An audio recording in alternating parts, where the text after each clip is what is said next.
ఇంకో పక్క దశ ఎడ్యుకేషన్ ప్రాధాన్యత ఇచ్చాం. తిరుపతిని ఒక ఎడ్యుకేషన్ హబ్ గా తయారు చేస్తున్నాం. ఐఐటి, ఐజర్, అదే మరిగా కల్నరీ ఇన్స్టిట్యూట్ ఒకటి, త్రిబుల్ ఐటి కర్నూలులో పెట్టాం, ఉర్దూ యూనివర్సిటీ కర్నూలులో పెట్టాం.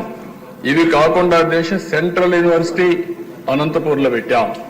రాయలసీమని ఒక ఎడ్యుకేషన్ హబ్ గా తయారు చేయాలని తెలుగుదేశం పార్టీ ముందుకు పోయాం.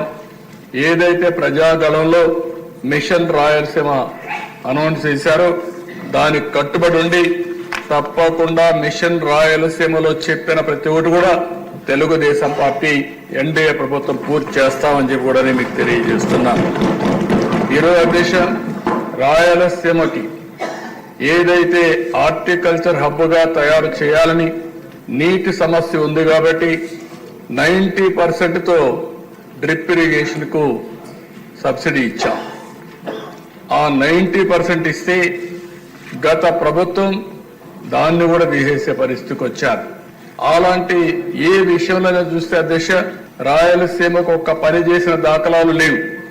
ఇండస్ట్రీ వచ్చిన తిరుపతిలో హార్డ్వేర్ హబ్ గా తయారైందని తెలుగుదేశం పార్టీలో వచ్చింది. నిన్ననే మీరు చూస్తే కొప్పర్తి, ఓర్వకల్ 2 ఇండస్ట్రియల్ పార్కుల కోసం గవర్నమెంట్ ఆఫ్ ఇండియా శాంక్షన్ చేస్తే 2 కూడా రాయలసీమలో పెట్టి 5,000 కోట్ల రూపాయల దగ్గర దీనికి శాంక్షన్ చేశాం.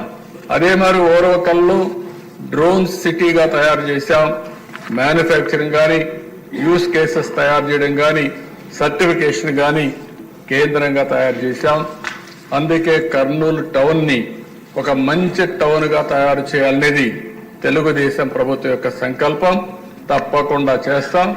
అందులో ఒక అడుగు ముందుకేస్తూ ఈరోజు హైకోర్టు బెంచ్ ని కర్నూలులో పెట్టడానికి ఈ హౌస్ తీర్మానం చేస్తున్నామని కూడా నేను తెలియజేసుకుంటూ మరొకసారి మేమిచ్చిన కమిట్మెంట్స్ ఏవైతే ఉన్నాయో అవన్నీ కూడా ఒక్కొక్కటే పూర్తి చేసుకుంటూ ఆ అన్ని ప్రాంతాలను అభివృద్ధి చేస్తూ ఈ రాష్ట్ర అభివృద్ధి కోసం కట్టుబడి ఉన్నామని తెలియజేసుకుంటూ